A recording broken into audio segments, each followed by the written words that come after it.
Hello my beautiful people, welcome to my mini vlog. నేను మా అన్నయ్య వాళ్ళ తోటకు వచ్చానని చెప్పాను కదా, ఇది కంటిన్యూషన్ పార్ట్ అనమాట. ఇంకా మిరప చేను అయితే నిన్న చూపించాను కదా. ఈరోజు ఏంటి అంటే కొద్దిసేపు అలా నేచర్ని ఎంజాయ్ చేయడం కోసమని వచ్చేసాము.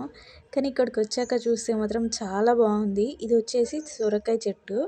చిన్న చిన్నగా ఉన్నాయి చూడండి సొరకాయలు, ఇప్పుడిప్పుడే కాస్తున్నాయి. అవేమో మేమేమో తెంపుదామని చూసాము. ఇంకా అవి పెద్దగా అవ్వాలి, చాలా పెద్దగా అవ్వాలి. ఇప్పుడే కదా పువ్వు పూసింది.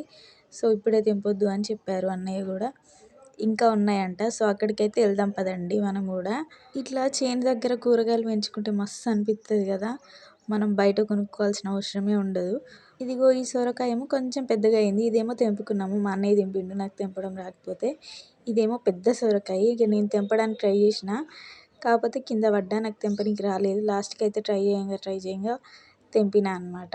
సరే కానీ మీకు సొరకాయ కర్రీ ఇష్టమేనా? కర్రీ ఇష్టమైతే కామెంట్ చేయండి. నాకైతే ఒకప్పుడు అసలే నచ్చకపోయేది, కాకపోతే హాస్టల్లో అలవాటు అయిపోయింది అనమాట ఇంకా తినడము. ఇంకా అప్పటి నుంచి తింటూనే ఉంటానన్నమాట సొరకాయ కర్రీ. ఇక సొరకాయలు అయితే తెంపుకొని మళ్ళీ బావి దగ్గరికి పోదామనేసి పోయినాము. పోయేసరికి అక్కడ కాకరకాయలు కనిపించినాయి. అబ్బా ఎంత ముద్దుగా ఉన్నాయో, మస్తు టేస్ట్ ఉంటాయి ఈ కాకరకాయలు అయితే, చిన్న చిన్నవి. అవును కానీ కాకరకాయ కర్రీ అంటే ఎంతమందికి ఇష్టం కూడా కామెంట్ చేయరు. నాకైతే పిచ్చి, నా ఫేవరెట్ అంటే కాకరకాయ కర్రీ అనే చెప్తాను నేను. అబ్బబ్బా! అప్పుడప్పుడు ఇలా వస్తే మస్తు అనిపిస్తుంది కదా నేచర్‌కి. నాకైతే చాలా మంచిగా అనిపించింది ఇక్కడ ఉండడము. ఇంకా కొద్దిసేపు ఉంటే బాగుండు అనిపించింది కానీ, ఇంకా అప్పటికే టైం అవుతుంది. పోదాం దా అనేసి మా చెల్లి అయితే తీసుకొని వెళ్ళిందనమాట. ఇంకా నేను మా చెల్లి ఏమో నేచర్‌ని ఎంజాయ్ చేస్తున్నాం. మా అన్నయ్య ఏమో వీడియో తీస్తున్నాడు.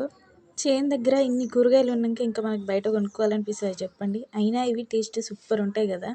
టమాటాలు ఉన్నాయి, బెండకాయలు ఉన్నాయి, సొరకాయ ఉంది, కాకరకాయ ఉంది, దొండకాయలు ఉన్నాయి. ఇన్ని కూరగాయలు ఉన్నాయి, ఇంకా బయట కనుక్కోవాల్సిన అవసరం ఏముంది చెప్పండి.